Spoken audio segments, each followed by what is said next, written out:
نحمدہ ونصلی علی رسولہ الکریم اما بعد فاعوذ باللہ من الشیطان الرجیم بسم اللہ الرحمن الرحیم۔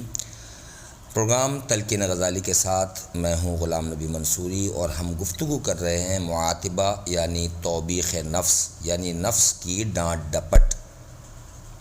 گفتگو آج دوسری کڑی ہے گفتگو کی اس سلسلے میں کہ اے نفس، شاید تو نے یہ فرض کیا ہوا ہے کہ حق تعالیٰ اپنی صفت و رحیمی کے سبب تجھے عذاب نہ دے گا، تو اتنا سوچ کہ اس دنیا میں ہزاروں لاکھوں لوگوں کو بھوک اور پیاس اور بیماری میں کون مبتلا کرتا ہے، اور کیا وجہ ہے کہ جو بوتا ہے پس وہ کاٹتا بھی نہیں۔ اے نادان نفس، تجھے جب مال اور دولت کی خواہش ہوتی ہے تو اس کو حاصل کرنے کے لیے دنیا بھر کی کوششیں کیوں کر ڈالتا ہے اور کیوں مختلف تدابیر اختیار کرتا ہے؟ اس وقت پر تیرا تصور کیا ہوتا ہے کہ اللہ تعالیٰ رحیم و کریم ہے، وہ تیرے کام خود انجام دے گا؟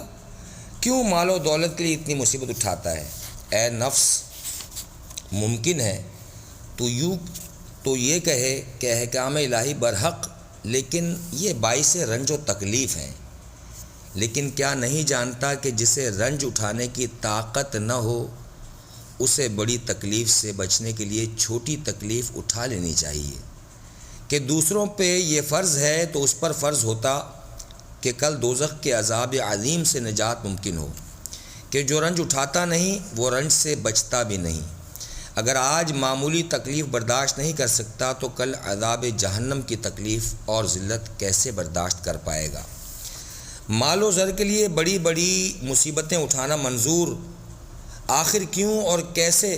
صحت اور تندرستی کے لیے ایک ڈاکٹر کی ہدایات اس حد تک قبول ہوتی ہیں کہ اپنی خواہشات سے بھی پرہیز کر لیا جاتا ہے، لیکن یہ نہیں سمجھتا کہ دوزخ کی سختی اس جہان کے آزار اور بیماری سے کہیں بڑھ کر ہے، اور پھر اس مدت کا بھی خیال کر کہ دنیا کی مدت سے مدت آخرت بہت طویل اور دراز تر ہے۔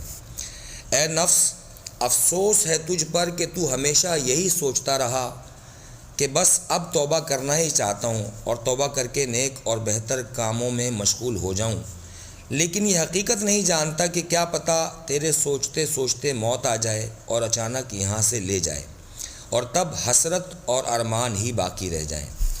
اگر یہ کہتا ہے کہ آج نہیں کل تو یہ آسان ہوگی، تو یہ تیری غلط فہمی ہے اور تیری نادانی ہے، کیونکہ جتنی تاخیر ہوگی توبہ اتنی ہی مشکل ہوتی چلی جائے گی، اور بوقت مرگ توبہ ایسے ہی ہے جیسے کہ کسی جانور کو پہاڑ کے پاس لا کر جو کھلائیں کہ اس میں پہاڑ پر چڑھنے کی طاقت پیدا ہو۔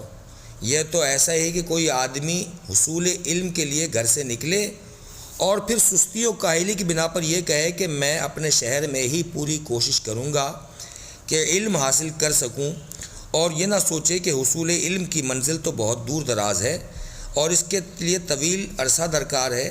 اس طرح ایک نفس آلودہ کو طائب کروانے کے لیے بڑا طویل مجاہدہ اور ریاضت چاہیے، تب کہیں جا کر اس میں پاکیزگی آتی ہے اور محبت اور عرفان کا مقام نصیب ہوتا ہے۔ کتنی گھاٹیوں کی عبوری کے بعد ہموار اور صراط مستقیم نصیب ہوتی ہے۔ اگر عمر یوں ہی تمام ہو جائے اور یہ مواقع ضائع ہو جائیں تو مزید مہلت کہاں ملے گی؟ آج تک کے لیے بس اتنا ہی۔